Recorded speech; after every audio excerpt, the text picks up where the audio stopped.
training him so if there's ever, like, let's say, victims that are trapped under a lot of concrete during an earthquake, we can bring Kitty over and he can bring his paw under and say, look, it's going to be okay, and kind of scratch them, kind of to make them laugh. Right, Kitty? Good try, just keep it up. So he's like a rescue cat, but he only works with inspiration. Like, it's gonna be okay. It's gonna be okay. Hang in there. We got you. Dun, dun, dun, dun, dun, dun, dun, dun, dun.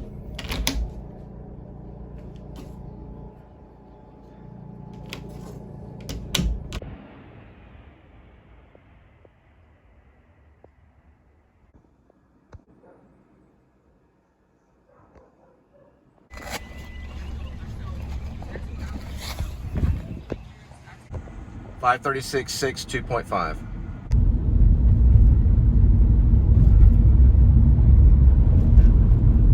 Rebuilding the schools.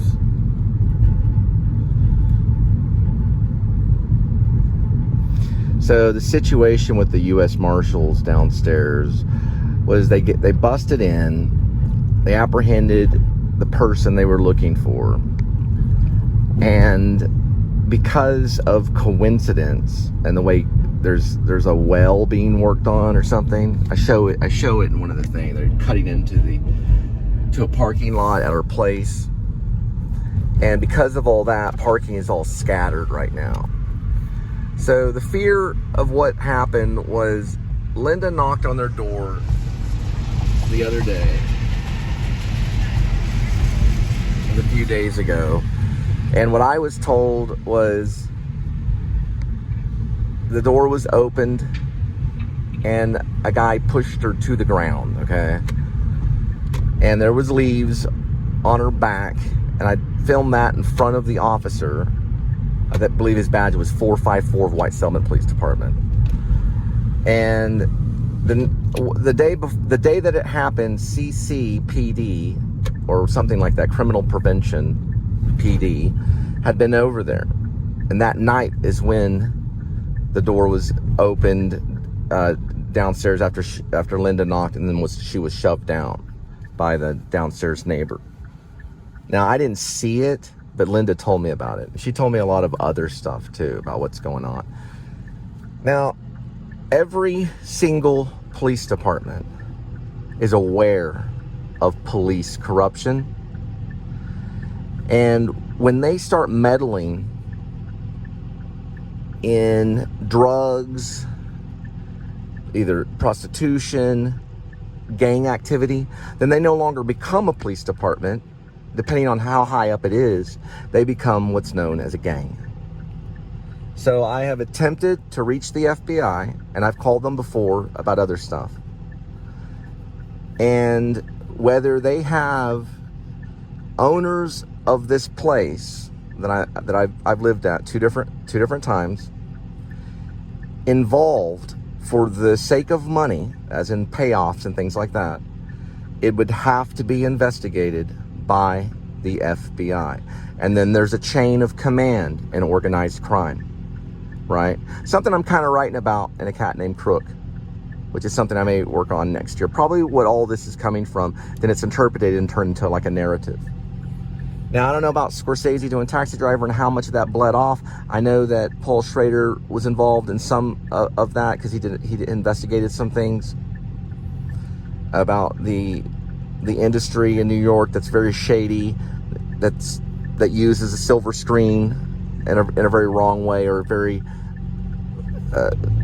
almost violent way, kind of, you could say. But when the police, because they were there, I think just the other day with shields, busting in to supposedly get this dangerous guy that had been on my balcony tying cigarette packages that were ripped up onto the door and all this craziness, which I asked him not to do that. Supposedly he pushed Linda off the sidewalk to the ground, and I don't know why CCPD was there before it happened. But I know that they were there for a long time and no one was arrested at that moment. And they made a pretty big deal about all of this. Now, there's films like, there are the movies like Training Day, and there were movies like Brooklyn's Finest. And we know that everybody in these law enforcement agencies are not acting like, regardless of Christian, they're not acting like law-abiding people. The whole thing is sour. There's something amiss. There's something, as Hamlet says, there's something sour or something like that in Denmark. I don't know if he said that, but he could have. There's something going on, is what I'm trying to say. Now, supposedly there's supposed evidence on the person's phone.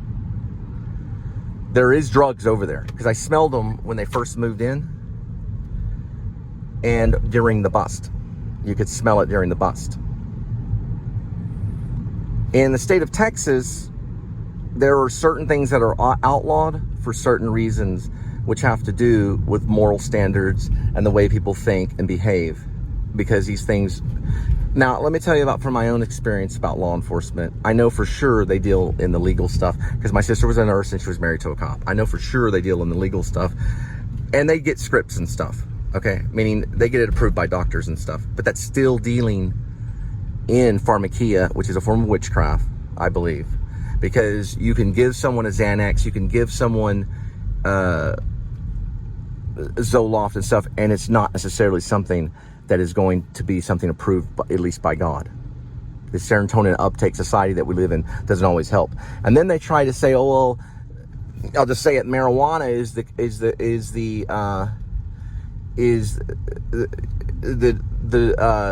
healer. No, that's not necessarily still, it's true. Or all of this situation wouldn't be going on. Because I smelled it before, and I reported it to the police months back, and finally, after 9 months later, something's being done, and it had to take someone to be thrown down. Now, the very next day, the landlord is knocking on their door, communicating with one of them. Now, how is that possible if both of them left in handcuffs? I do not know what's going on, but this affects the whole neighborhood when someone comes in and threatens bodily harm, because that's what they do against somebody, with shields and assault rifles, and they have to just keep on doing that to get their way. And don't tell me they don't dabble. They don't dab in the product themselves if they're acting so crazy, and all the people around them. It's absolutely, completely rude, and it's evil. Now, I was on the phone with the FBI for more than 12 minutes on hold, but all my information is given over to them, okay? So the FBI certainly have been informed, and not the first time I've ever called. The first time I had to call was out of Irving, when a lot of craziness went on because of how my ex-mother-in-law was. She was once with the Hells Angels. She was once with Fifth Chapter, and she was doing drugs, meaning she was doing illegal prescriptions, and she was pirating movies, and she was doing this for a long time. And I did not think that the law had the right to have my children around that. And she's a big supporter of marijuana, because she got mad at me when I said, I don't think you've got things right, lady. This is not California. This is Texas. There are laws against what you support. Because she hangs out a lot with all of them, and I don't want my kids around that. I don't want my kids around that type of drug. And also another thing too, when U.S. Marshals come busting in through the downstairs neighbor, they don't do that for just some little reason. If they're doing that for mirage or trickery, that's just absolutely absurd. Whatever reason, whatever's going on, it didn't make any sense to me that all of a sudden I come downstairs and the landlord is handing paperwork. I'm like, what are you talking about? Why in the world would people show up with shields to bust in someone's house, you know, which the door is still intact? Or why would they even attempt to do that? You know, what in the world? So I'm confused on you're not in the church, you're not to present falsity. I'm not lying about any of this. You're not supposed to present falsity, because that's seen as a sin. Meaning, like, for example, if you're smoking a cigarette that looks real and it's actually not real, you know, with acting and things like that, we know it's a movie. We can ask the actor later if he's smoking a cigarette, but you're not supposed to like pretend like there's crime afoot, because that can put the fear in the hearts of minds of other people. And plus, another thing is, I heard the dog barking, so I obviously knew that whatever that kind of raid was, it certainly was strange to me. I knew this was going to happen. I knew this was going to happen. From the minute that young guy moved in there, I knew this was going to happen. Okay? And all I ever basically said was, why would you tie a grocery bag full of ripped up cigarette packs? Because he had already had made a complaint about cigarette butts because of his dog, which I don't even smoke. That's what I was trying to say. So I made the balcony off limits, right? So that would go away. And they did everything they could to shake the boat. Even getting U.S. Marshals in bulletproof vest, supposedly kicking the door in. So if they don't really kick the door in, then you know something's going on. And then they're leaving in handcuffs, and all of a sudden, well, we're back, or whatever. And then when he opens the door, the guy the other night, before all the bust happened, he goes, "Oh, we're not supposed to like one another." I don't even know what that means. Supposed to like one another? I have no idea. What is, they've already done everything in their power to try to I guess, I don't know, I guess kick me, I guess they're in their power to try to get us out of there. I don't want to smell the marijuana and hear the dog barking all day. And they know the marijuana is in there, because I already called the white settlement police to file the report. And then she wants to have some kind of conversation with me. And I don't have any, I don't have to listen to the fear that she wants to put into me. That's what they do. They do all this so they could put fear. What they need to do is they need to get to a church and explain everything in detail, what they have done, if it's just smoking weed or whatever it is, and they need to come clean and stop it. They need to stop all this, because neighbors can feel the frequency. They can feel what happens, the results of it. It's not like, oh, okay, they came up with shields and busted in the door, no big deal. What is going on? So I was concerned. For one thing, I didn't know exactly what was going on. I don't want to get into all the details right now about everything. All I know is that people can really push it far. And there's a whole story I have to this that's done in a very kind of calm way, in a very like sicko calm way, that went on with our church, with a letter that went on in a house that Angel and I, my ex-wife, lived in. But it was done in a very calm way, but yet still putting fear in the hearts and mind of what your relationship with God and your relationship with others, your marriage with God and your marriage with others, or your marriage it was supposed to be a one faithful person. It's really supposed to be, if it was a perfect world, all my kids and I would be at Disney World and my wife would be by my side, but it's not a perfect world.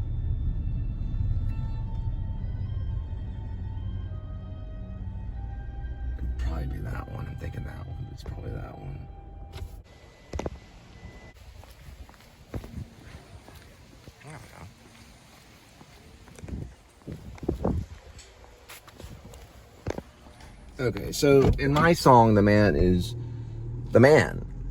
I don't know. There's just a lot going on that I can and cannot talk about. There's a lot going on that I can and cannot talk about. But I can say that I am not for marijuana. use. Because my first borderline fiance, Channing Freelove, who could have easily been my fiance when the time was right, okay? She was like a future possible fiance. Got her head blown off by 2 gang members over $3,000 of marijuana money. Very kind of alpha dog kind of thing, only it was done by, it's a very weird thing. She was staying with these roommates, these 2 ladies, got the drugs that they fronted them. Then she basically couldn't find that. Then the next thing you know, anyway, we get reports that she was executed by possibly even the Mexican mafia, okay? Every time I'm around marijuana, I go the other direction, okay? I go the, I'm not gonna lie, my father smoked it, and I did not appreciate that. My father's also disciplined for a lot of other things, but he did. We were growing up in the 70s. A lot of people did. My uncle did. Not my other uncle on the New Mexico side, my uncle on the Dallas side did too. And other people that were older did. And it's not a good thing because it impairs judgment. Okay, to get that out of the way, because it is legal in California, it's recreational, but here they still have problems with it. That's part of the problem. Dog barking all the time. Another part of the problem. I've been bit by a dog. Another part of the problem is doors opening and people getting shoved, right? I figured the people weren't even there. Speed limit, high activity when flashing, okay. I figured the people weren't even there. And another question I had is I had gotten a note on my door that was like, it didn't make any sense. And it was like another apartment. But it was like written almost to look like it, you know, it was just like, oh man. So I started at this place, I'm not gonna say the name of it, in 2010. No problems really. George owned it, a guy named George, he was the owner. He's a big fan of the Blue Velvet. He likes David Lynch in the movie Blue Velvet. That's the one he's really watched. That's one he likes. He used to rent it out. He used to have movies that we'd rent out. He was really nice the 2 years until I left to Maine in 2012. Then I returned again from Maine almost, let's see, the middle of 2013, like coming on the summer, and stay for like maybe 6 months, and then I get married to Angel and go off to Irving. I think I went off to Irving for maybe, I'd say about 6 years. No. It was like five and a half years, and then Carrollton for 2 years. It was that kind of thing. So, all in all, this is the first time that there's been really any issues with that place. I didn't really have any issues when Yulupe was there and George was there, and I went off to Irving, and I didn't have any issues when I first, a long time ago, went off to Maine in 2012. But when they moved, this young kid, I don't even know how old he is, but when they moved him in there, I didn't have any problems until he scolded Linda. And then he scolded me after he had got on my balcony and tied the cigarettes and all this other stuff, cigarette butts or something like that, to my doorknob, which I didn't even know why he would even do that. Because I told him I didn't even smoke. And they were ripped up anyway. It was really weird. Then the U.S. Marshals come and get him and the lady, and then all of a sudden the landlord's talking to the lady. And then I'm like trying to get everything situated. And I get to the point where finally, you know, you want to say, hey, listen, have you ever thought about church? You know, you're like, hello, have you ever thought about church? Is this like a wake-up sign? Because Sean McDonald is his name. Sean McDonald, it happened to him. They knocked on his door. They say, hey, listen, you can come to our church. You can come to our church and figure it out. Okay? That's what they need. That's what needs to happen. And there is a church nearby that we've already kind of talked to some of the people during the eclipse. But they need to do this, and they need to flush all that stuff down the toilet, whatever it is. And they need to stop lying about whatever it is that they're making big deals about. Whatever the reason was they pushed Linda down, they need to consult God or the church or somebody about that. They need to stop this because it's a one-way road to disaster. And it makes me nothing but tongue-tied. I wouldn't really be able to do a clear show. It's just a disaster because they have to realize that I have a right to ask a question if someone's going to jump on my balcony and tie something to my door. I have the right to ask questions. If someone's going to scold Linda or push her over onto the ground, I have the right to ask questions. If U.S. Marshal goes in and try to bust in the door and it's real violent and they get let off in handcuffs, and then the next moment, all of a sudden, the landlord's schmoozing with them, who happens to actually be Latino. And I know they have a problem with the whole trafficking, with migrants happening and drugs going on. Greg Abbott knows this. Listen, Trump's even talked about it. Even Biden has addressed the issue. Now, Trump is an ex-president, but he had talked about it at the time, and Biden's even addressed the issue that we do have crime. Now, I hope to God, when they do research, I hope to God Biden's not a supporter of it, of drug use and stuff. I hope to God he's not, because I know he lost family members over probably something similar. I don't know. I know he lost a wife or something like that to a car accident. But the thing is, and you know, that's something that would be in prayers. The thing is, what we need to realize they're doing is we need to rush for peace. We need to have a rush for peace, not a rush to do things with shields and stuff. And who knows what the problem was. So I'm still trying to get in touch with the FBI to call not only for advice, but to report all this, because I know that there's crime that can be wrapped up in law enforcement, in landlords, and U.S. Marshal, because they have to investigate if they're told to do something, right? They would have to investigate what's going on too. Because I don't know. I mean, personally, from what I'm seeing, I don't know what the kid did. I don't even know what's going on. Usually when something like that gets to that point, it's time to move on and find some place that has better security, where they can't just get in and do whatever they want. So I'm calling the FBI to figure out what to do next, and to ask them, well, why would this happen? Why would she? Because the lady's spreading lies, rumors and lies about either Linda or everyone involved in that situation.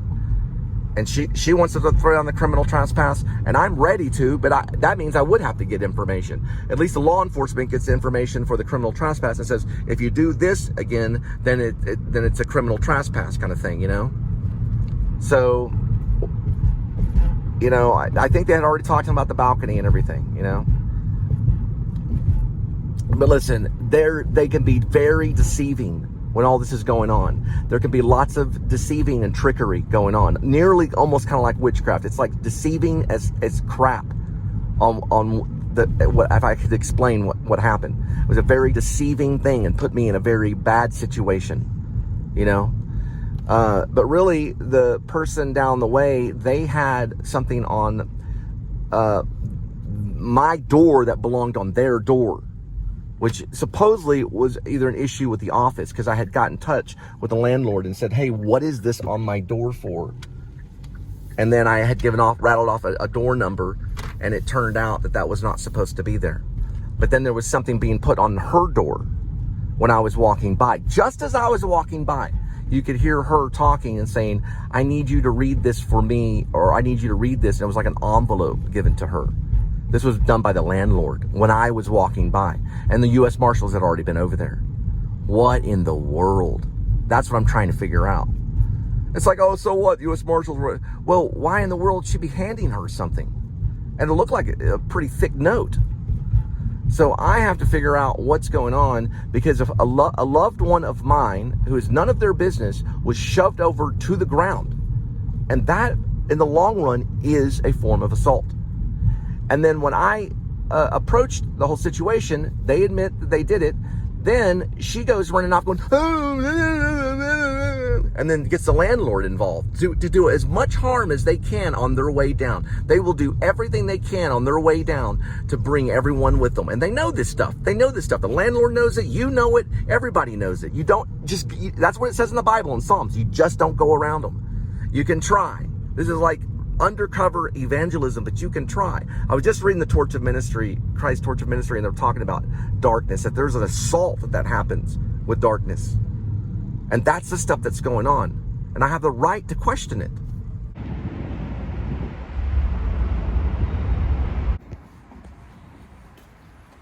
Okay, that's it. That's the Roadster. It's 1973 in that market, and this is mint condition. That's the one I had in high school right there. It's got a hard top. The engine's right there in the center. That's the Roadster. All right, 649.6, 1.3.